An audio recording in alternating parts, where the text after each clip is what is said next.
কি ব্যাপার গিন্নি, আজ একেবারে কোমর বেঁধে ঘর গোছাতে শুরু করেছো? হ্যাঁ, কি করব বলো?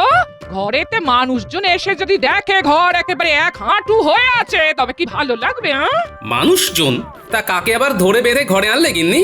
ধরে বেঁধে আনতে যাব কেন? মেয়ের বাড়িতে মা ভাই আসবে, তাদের আবার ধরাধরি করতে হবে নাকি?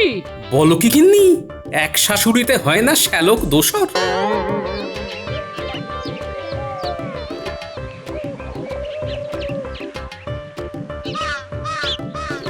ও মা গো, যা মুখে আসছে তাই বলে যাচ্ছে।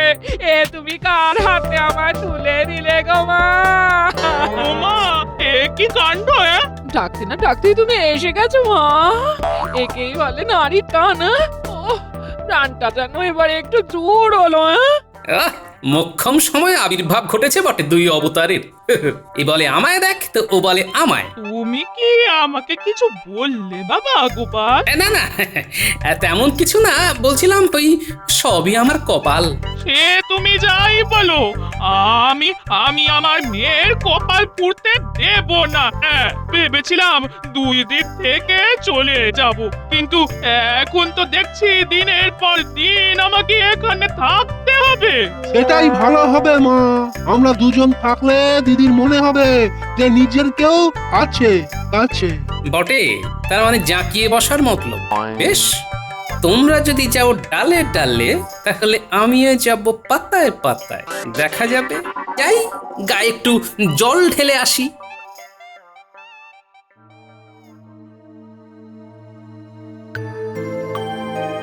এইটাই তো আমি চাইছিলাম। এইবার তাহলে তোকে একা একা দুটো কাজের কথা বলতে পারবো আমি। ওই ভালো করে দিদির কানে পুষ্পন্তরটা দিয়ে দাও তো দেখি, যাতে জামাই বাবু আর ওই ট্যাফু না করতে পারে। মন্তর? সে আবার কি কিসের মন্তর? না না না না, তাতে আবার ওর কোনো ক্ষতি হবে না তো। দূর বোকা, জামাইয়ের ক্ষতি কি আমি চাইবো? তবে তোকেও তো নিজের ব্যাপারটা একটু বুঝে নিতে হবে নাকি? জামাই বাবু হলো মহারাজের খাস লোক, কিন্তু থাকে মাটির বাড়িতে। হ্যাঁ, ছি ছি ছি ছি ছি ছি ছি ছি। নিজের জন্য এখন থেকে গুছিয়ে না রাখলে পরে আরো ভুগতে হবে। তাই যেমন বলছি তেমনটা কর। হ্যাঁ,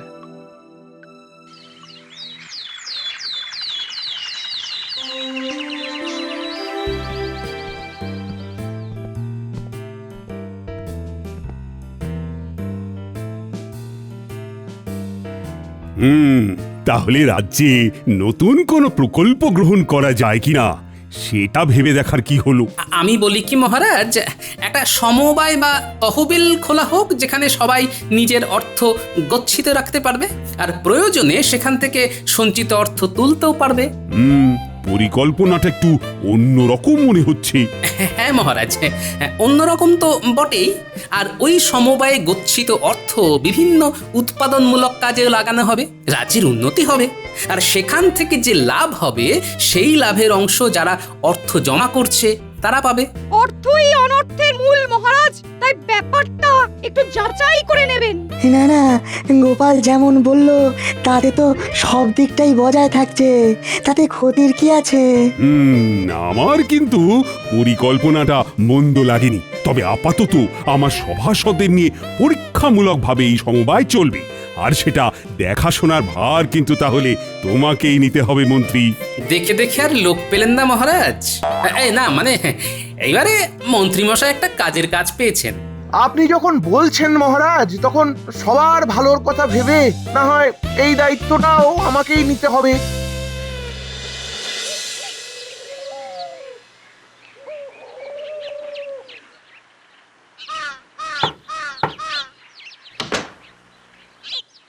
কি গো, তুমি সেই খালি হাতে ফিরে এলে?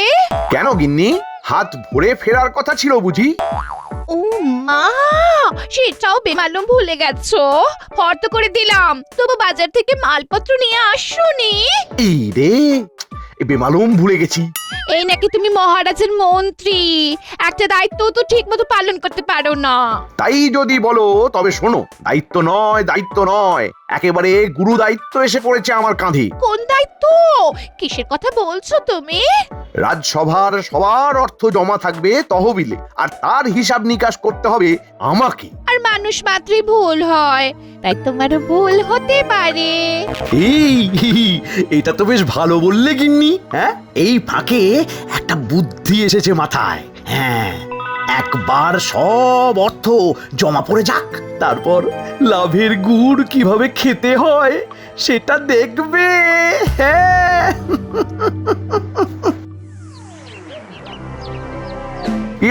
তাড়াহুড়ো না করে সবাই একে একে এসে নিজের নিজের অর্থ জমা করো। আমি একেবারে তৈরি হয়েই আছি, সবার নাম আর গচ্ছিত অর্থের পরিমাণ লিখে নেব। না, মন্ত্রীর কাজ আছে বলতে হবে। কেমন সুন্দরভাবে একটা নির্দিষ্ট পদ্ধতিতে কাজটা করছে। এই কি হলো গোপাল, তোমার নাম আর জমা অর্থের পরিমাণ তো লেখা হয়ে গেছে, আবার কি চাই? বিশেষ কিছু না, তবে ওই জমা করা অর্থের রসিদ, ওটা যে চাই। হ্যাঁ, রশিদ? তুমি কি আমার উপর ভরসা করছো না গোপাল? আমাকে সন্দেহ করছো? না না না না, এইভাবে সন্দেহ করলে আমি আমি দায়িত্ব ছেড়ে দেবো। হ্যাঁ, শান্ত হও মন্ত্রী, কাজটা তোমাকেই করতে হবে, তাই তুমি যেমন ভালো বুঝবে ঠিক তেমন করেই করো। বুঝলাম। তাহলে মন্ত্রীমশাই বেশ কায়দা করে ব্যাপারটাকে গুলিয়ে দিলেন। ঝামেলা বেড়ে গেল। ভালো রে ভালো। বলি, কিসের কি ভালো হলো যার জন্য অমন গজ গজ করছো? সে আর তুমি কি বুঝবে? চোরের হাত থেকে বাঁচাতে ডাকাতের হাতে মোহর দিয়ে এলাম। যাক, এবার না হয় মন্ত্রীমশাই লুটে পুটে খাক। কি? তুমি আমাকে চোর বললে? হ্যাঁ, এইটা তুমি কি বললে? বাবা গোপাল, আমার মেয়েকে চোর বলা মানে আমাকে চোর বলা, আমার গোটা বংশকে চোর বলা। ও তাই ভাবি, আমার খালি খালি ওই চুরি করতে ইচ্ছা করে কেন? দেখছো না আমার কোনো দোষ নেই, সব দোষ কিন্তু এই জামাই বাবুর। হ্যাঁ, তিলকে তাল করার কায়দাটা তো ভালোই ধরেছেন। তা এতই যদি ছ্যাঁকা লাগছে, তখন এখান থেকে পাত্তারি গুটিয়ে সরে পড়লেই তো পারেন। ও মাগো, হ্যাঁ আমাদের কিনা ছেড়ে ছুড়ে চলে যেতে বলছে গো। বলছি তো, বলি মেঘে মেঘে বেলা তো নেহাত কম হলো না। এবার কাম ধান্দা কিছু করো, না হলে সরে পড়ো। কিন্তু বললেই তো হবে না, এসে যখন পড়েছি তখন সহজে যাচ্ছি না, এইটে তুমি কান খুলে শুনে রাখো। হ্যাঁ, ঠিক আছে ঠিক আছে, আমিও কিছু করে দেখাবো, তবু এখান থেকে নড়বো না। হ্যাঁ, খুব খুব বলা আমাকে, তাই না? না, এবার বোঝো ঠেলা। খাল কাটা ছিল আর কুমির এসে গেছে। ঠেলা তো সামলাতেই হবে গিন্নি। বলে তো দিলি কিছু করবি, তা এই করবিটা কি? কেন শুনলে না? জামাই বাবু মন্ত্রী মশাইয়ের উপর চটে আছে। তার মানে হলো গিয়ে জামাই বাবু যদি বুনল হয়, তাহলে মন্ত্রী মশাই কি বাগা তেঁতুল। আমি চললাম মন্ত্রী মশাইয়ের কাছে, ওখানে নিশ্চয়ই কিছু কাজ আছে। এত বুদ্ধি কোথায় রাখিস বাবা? হ্যাঁ, যা যা, আর দেরি করিস না। আর তুই কিচ্ছু ভাবিস না, আমরা যেমন যেমন বলছি তেমন তেমন করে যা। হ্যাঁ, এই তো এসে গেছো। আমি তো তোমাদের জন্যই অপেক্ষা করছিলাম। সেই জন্যই তো একেবারে যথা সময়ে চলে এলাম। ও এসে যেন একেবারে উদ্ধার করে দিয়েছো মহারাজকে। এইসব কথা এখন থাক মন্ত্রী, তার চেয়ে ভেবে বলো দেখি, সভাসদদের জমানো অর্থ দিয়ে কি করা যায় এখন? সে তো আমার ভাবা হয়ে গেছে মহারাজ। ভেবে ফেলেছো? তাহলে বলো দেখি। আগে পুষ্করিণী, মানে গচ্ছিত অর্থ দিয়ে পুষ্করিণীর সংস্কার করা হোক, তারপর তাতে মাছ চাষ করা হোক মহারাজ, আর সেই মাছ বিক্রি করে লাভের অর্থ রাজকোষে জমা হবে। হ্যাঁ, পরিকল্পনাটা মন্দ নয়, তবে তাই হবে। সব পরিকল্পনাই জলে যাবে। আমি খুব তাড়াতাড়ি কাজ শুরু করে দেবো মহারাজ, আপনি কিচ্ছু ভাববেন না মহারাজ। বলছিলাম কি, এখনই এত তাড়াহুড়ো না করে আরো কিছুদিন দেখে নিলে হতো না যে প্রতি সপ্তাহে বা মাসে কি পরিমাণ অর্থ জমা পড়ছে? শোনো, মাছের তেলেই মাছ ভাজতে হবে, ওই মাছ চাষেই আয় হবে। 1 মাস পরে হিসেব দেব, তখন দেখে নেবে, কেমন? তবে তাই হবে।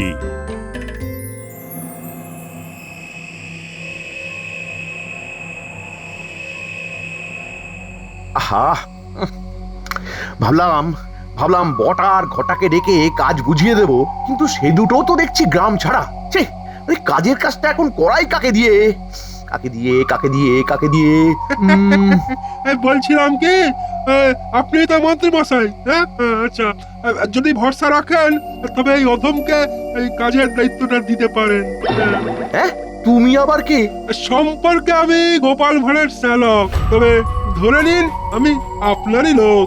বটে, তবে তুমি ধরতে বললেই আমাকে ধরে নিতে হবে? হ্যাঁ, আরে বাবা, কথাতেই তো আছে শত্রু শত্রু বন্ধু সমান, বাকিটা আপনি যেমন ভালো বুঝবেন আর কি। বাবা বাবা বাবা বাবা, খোঁজ খবর তো ভালোই নেওয়া হয়েছে দেখছি। আর এদিকে জামাই বাবুর সাথেও তেমন বনি বনা নেই না? হ্যাঁ, আমার তো এমন লোকই চাই, এমন লোকই। এবার দেখুন তাহলে একবার আমায় বাজিয়ে দেখবেন কি না। শোনো বাপু, মহারাজের পুষ্করিণী সংস্কার করে সেখানে মাছ চাষ করতে হবে, আর তার জন্য অগ্রিম অর্থ দেব তোমায়। তবে তবে এখানেই শেষ নয়, চুপি চুপি আরো কিছু কথা শুনে নাও, কিভাবে কি করতে হবে। এসো।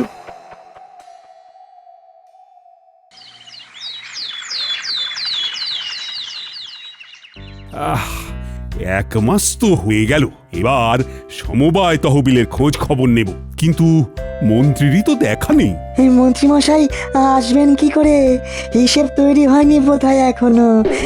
ও মা, সে কি দিনে দিনে জমেছে কত অর্থ, তবে কি আমাদের জমানোটাই ব্যর্থ? আমি শুধু ভাবছি ওই গচ্ছিত অর্থ বেড়ে বেড়ে কত হবে। লাভের অর্থ নেহাত কম হবে না মনে হচ্ছে।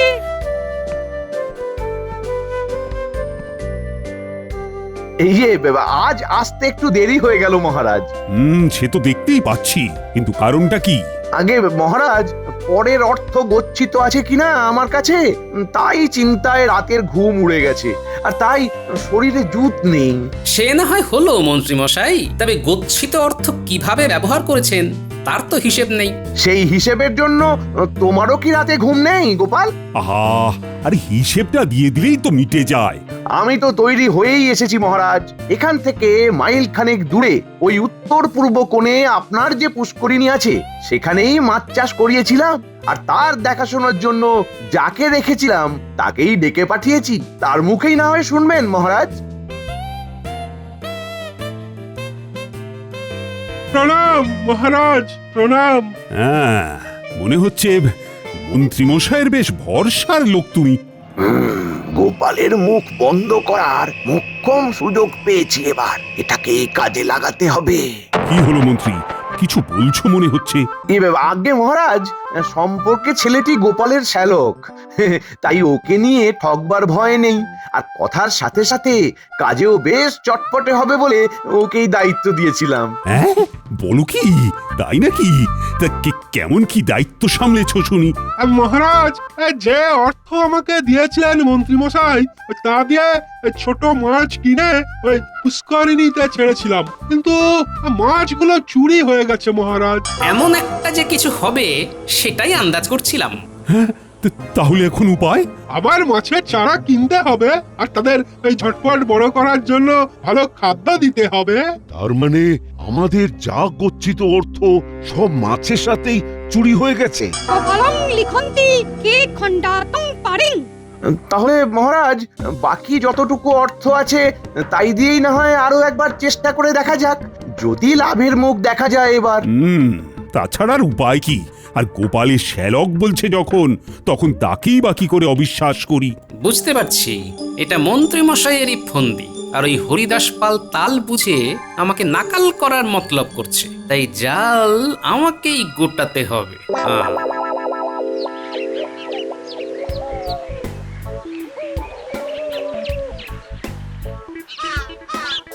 কই কেলে পচা, বাড়ি আছে নাকি? আরে গোপাল দাদা যে, তা হঠাৎ কি মনে করে? মনে আমি কেন করব? মনে তো করবে তুমি। আমি মনে করব? মনে করে বলো দেখি, মহারাজের পুষ্করিণী থেকে গত 1 মাসে মাছ চুরির ব্যাপারে কিছু জানো কি না? এরকম কোন চুরি গত 1 মাসে ঘটেছি বলে তো শুনিনি গোপাল দাদা। তবে আবার কি? তবে মাছ চুরির ব্যাপারে যদি কিছু জানতেই হয় তবে একবার আড়াতে যেতে হবে। জানলে ওখানকার মেসোর দাদারাই সব জানবে গো গোপাল দাদা। হ্যাঁ, তাহলে তুমি ওই মেছো দাদার কাছে গিয়েই চুরির কথাটা জেনে এসো। সবটা জানতে পারলে তারপর না হয় বাকিটা ঠিক করা যাবে।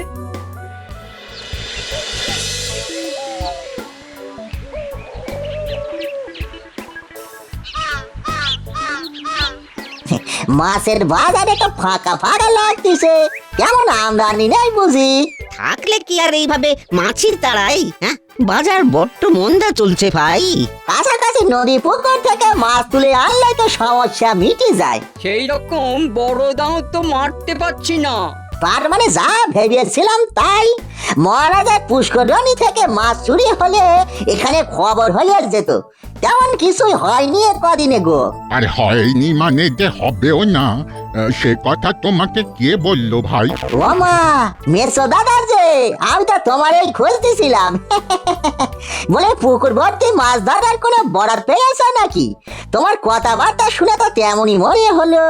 তাহলে শোনো, আজ রাতেই যাচ্ছে পুকুর ফাঁকা করতে। কথাবার্তা একেবারে পাকা করে গেছে একজন এসে। ব্যাস ব্যাস, ভালোবেসে যে এটুকু বলিস তাতেই কাজ হয়ে যাবে। কি হে, ওদিকের কি খবর? সব ব্যবস্থা পাকা তো? সে আপনি কিচ্ছুটি ভাববেন না মন্ত্রী মশাই, কিচ্ছুটি ভাববেন না। আগের বার তো মাছ চুরি হয়নি, সেটা তো মিথ্যে গল্প ফেঁদেছিলাম। চুরি তো হবে এইবার। সে তো জানি, সবটাই মোহর সরানোর তাল। কিন্তু এবার যে সত্যি সত্যি চুরি হবে, সেই মাছ যাবে কোথায়? কেন আড়তে? হ্যাঁ, সেখানে তো কথা বলা হয়ে গেছে। আমার নাম জড়ায়নি তো কোনোভাবে? আরে খেপেছেন মন্ত্রী মশাই? হ্যাঁ, আমি এরকম কাঁচা কাজ করব? হ্যাঁ, আপনি ভাবলেন কি করে? তবে সব দিক দেখে শুনে কাজটা গুটিয়ে ফেলো। আজ রাতেই পুকুর একেবারে ফাঁকা হয়ে যাবে। হ্যাঁ,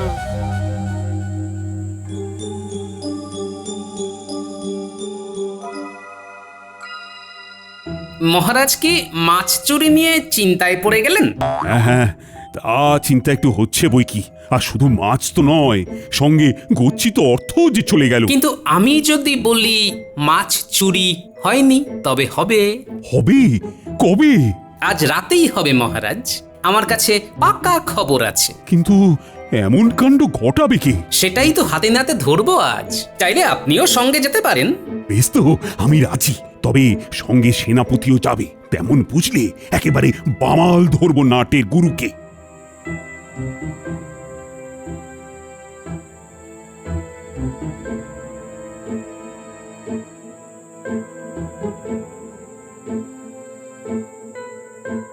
শোনো, রাতের মধ্যেই যা গোটানোর গুটিয়ে ফেলতে হবে। হ্যাঁ, সে আমরা ঠিক গুটিয়ে নেব।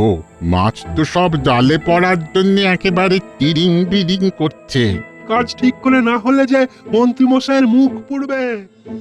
এই যে দেখুন মহারাজ, যার উপরে ভরসা করেছিলেন সেই দাঁড়িয়ে থেকে ফর্সা করার মতলব করেছে। তাই তো দেখছি। শুধু দেখলে হবে না, দেখাও দিতে হবে। আসুন আমরা বরং গরুর গাড়ির কাছে গিয়েই অপেক্ষা করি। হ্যাঁ হ্যাঁ, তারপর খপ করে ধরি। আমাকে ছেড়ে দিন মহারাজ। আমি আমি সত্যি সত্যি কিচ্ছুটি জানি না, সত্যি বলছি। সে বললে তো শুনবো না। আমি যে নিজের চোখে সব দেখেছি। এবার কোথায় পালাবে চাঁদ? তোমার ফাঁদ পাতা ভুবনে যে তুমিই ধরা পড়ে গেছো। এবার ঘটিও যাবে আর বাটিও যাবে। হতচ্ছাড়াটা আমার নাম না বললেই রক্ষে, নাহলে যে কেলেঙ্কারি হয়ে যাবে। ও, তার মানে তুমি তহবিল তছরূপের মূল পাণ্ডা। না না না না না না, এর শাস্তি তো তোমাকে পেতেই হবে। শাস্তি যদি দিতেই হয় মহারাজ, তবে মন্ত্রী মশাইকে দিন। আমার ছেলে কোনো দোষ করেনি।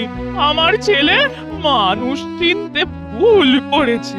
সব দোষ ওই মন্ত্রী মশাইয়ের। হ্যাঁ, ছেলের সাক্ষী মাও এসে হাজির। কিন্তু এখন কি আর শাক দিয়ে মাছ ঢাকা যাবে? এই মরেছে, কান টানতে যে মাথা এসে হাজির। এসব কি হচ্ছে কিছুই তো বুঝতে পারছি না। আমি আমি বুঝিয়ে বলছি মহারাজ, আমার জামাই ওই বই করে বলেছিল আমার ছেলেকে যে মন্ত্রী মশাইয়ের ফাঁদে না পড়তে। তবু আমার ছেলে তো খুব সরল, সে মন্ত্রী মশাইয়ের পাল্লায় পড়েই গোলায় গেল একেবারে। হ্যাঁ হ্যাঁ, ওই মন্ত্রী মশাই যেমন বলেছিলেন আমি তো ঠিক তেমনই করেছি মহারাজ। তাহলে এই সব আসলে তোমার পরিকল্পনা মন্ত্রী? আমি না তো মহারাজ, মানে আমি তো কিছু জানতামই না, মানে আমি তো কিছু ভাবতেই পারছি না মহারাজ। এখন ভাজা মাছটি উল্টে খেতে জানি না বললে তো চলবে না। পরিষ্কার বোঝা যাচ্ছে সমবায়ের অর্থ তছরূপ করতে তুমি উস্কেছ গোপালের শ্যালককে, না হলে সে এত সাহস পায় কি করে? মনে হচ্ছে শাশুড়ি মায়ের কুঁচির কাজে গিন্নির ভাই পার পেয়ে যাবে এ যাত্রায়। তাই মন্ত্রী তোমাকে সবার গচ্ছিত অর্থ তো ফেরত দিতেই হবে, সঙ্গে সুদও দিতে হবে নিজের ট্যাঁক থেকে। মহারাজ মহারাজ মহারাজ মহারাজ, এবারের মতো ছেড়ে দিন মহারাজ, এমন কাজ আর হবে না সব বলে আর পার পাবে না। যা হলো ভালোই হলো, তবে আমার যে তেমন সুবিধে কিছু হলো না। মায়ে ছেলেতে যে খুঁটি গেড়ে বসে গেল, ওঠানো গেল না।